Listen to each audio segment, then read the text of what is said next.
Hello, welcome to you.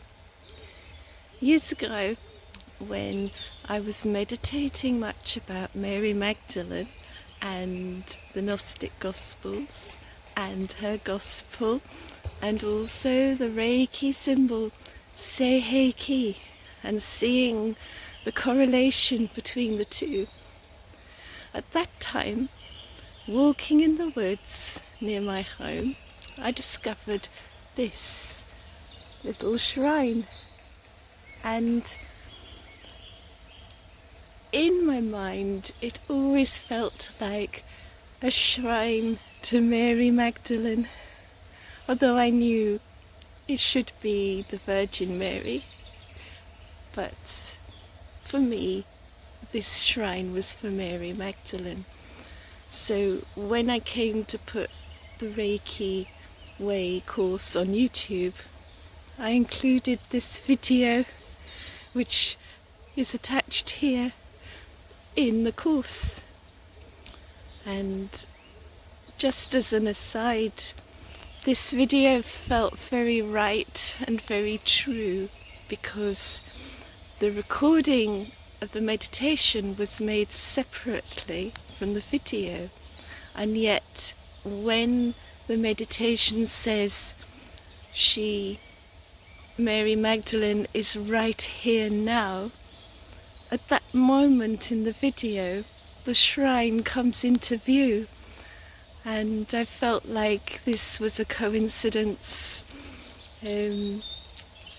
confirming the truth of the meditation. So, about 6 months after releasing this video, I was walking along this path here,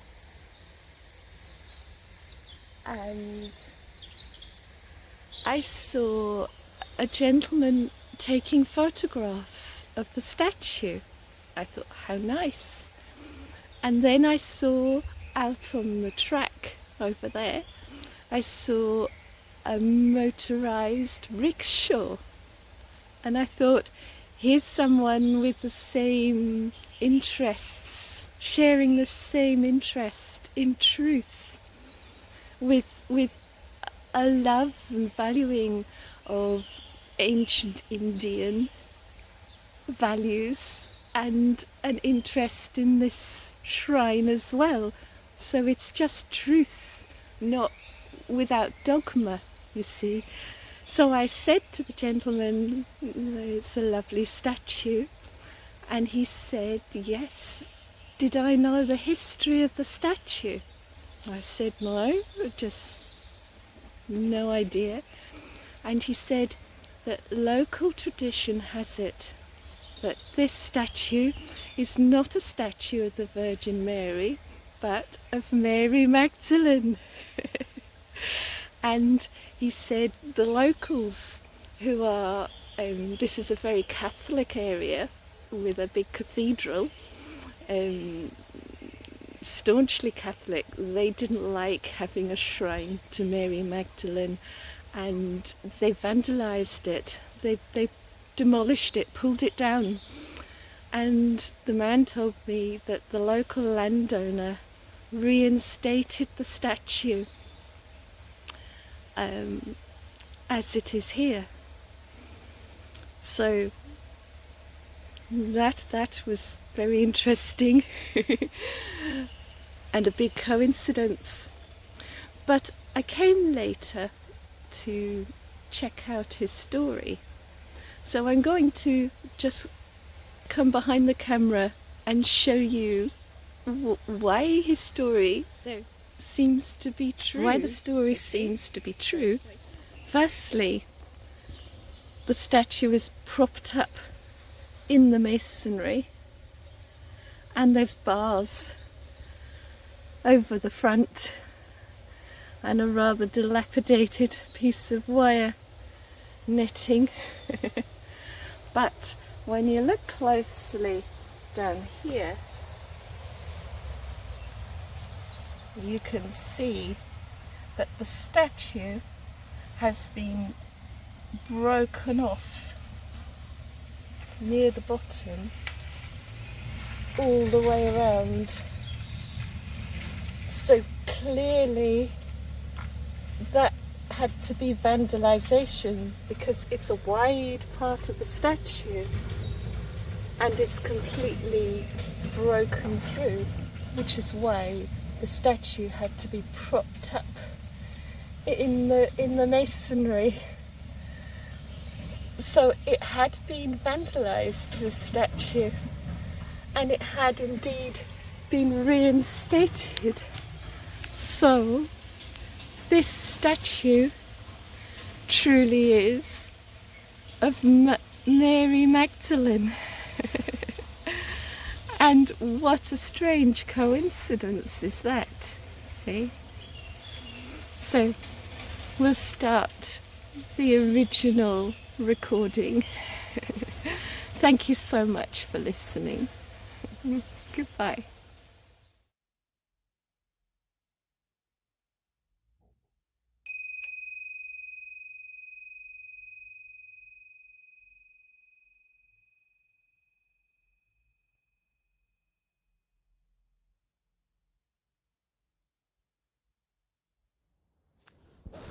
The truth about Mary Magdalene and Jesus.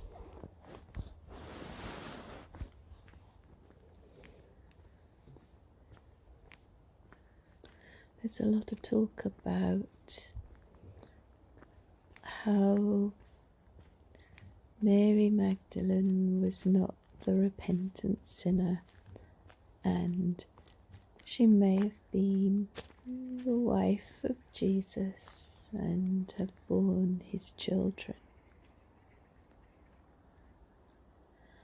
And this may be so, or it may not be so, but it's beside the point, because it's clear from the Gospel of Mary Magdalene that she was the one who really understood what Jesus was talking about. She understood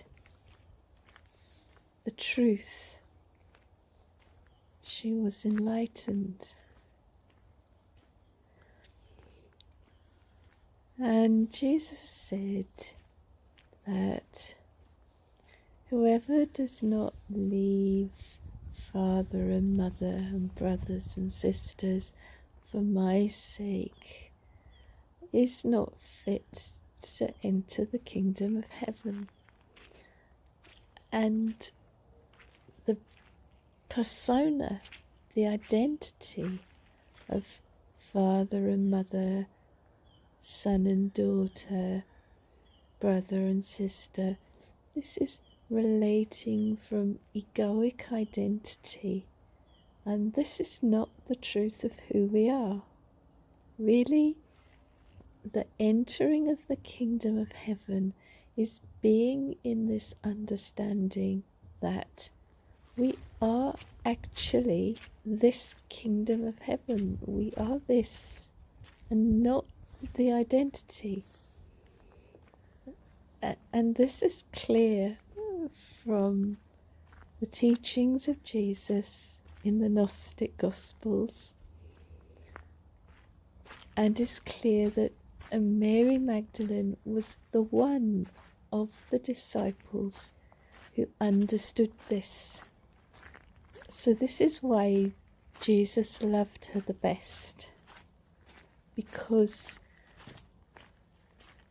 the understanding of enlightenment, of truth, brings the awareness to this place which is beyond death.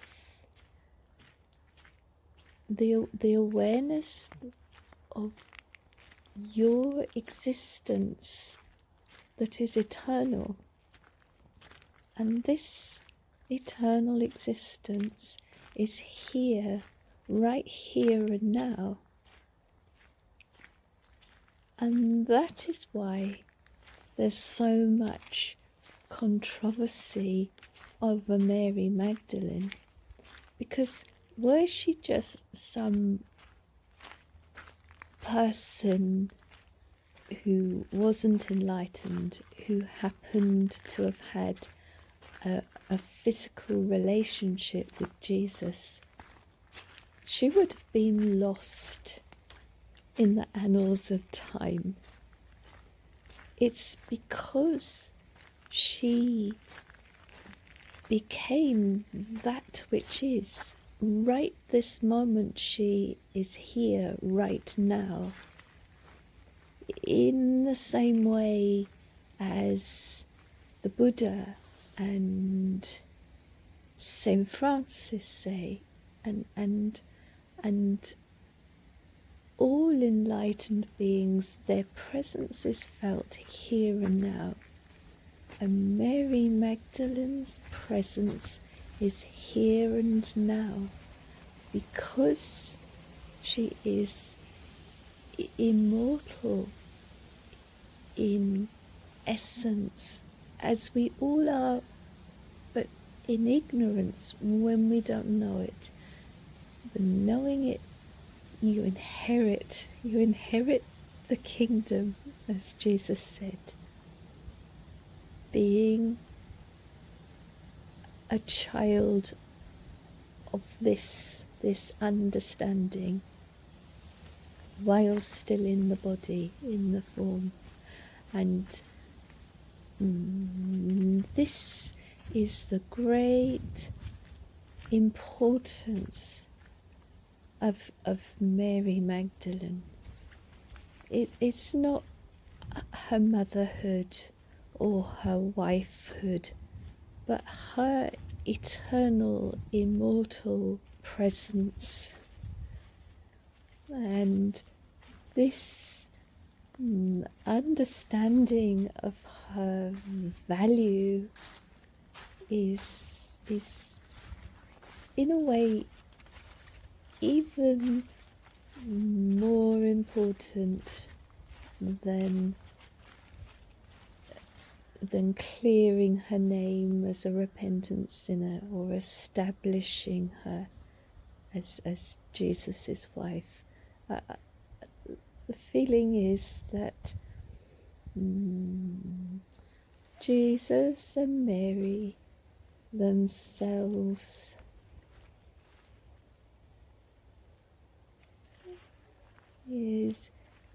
truth is central for both these two as one.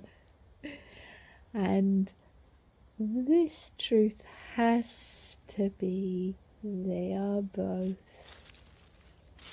in the eternal presence as one.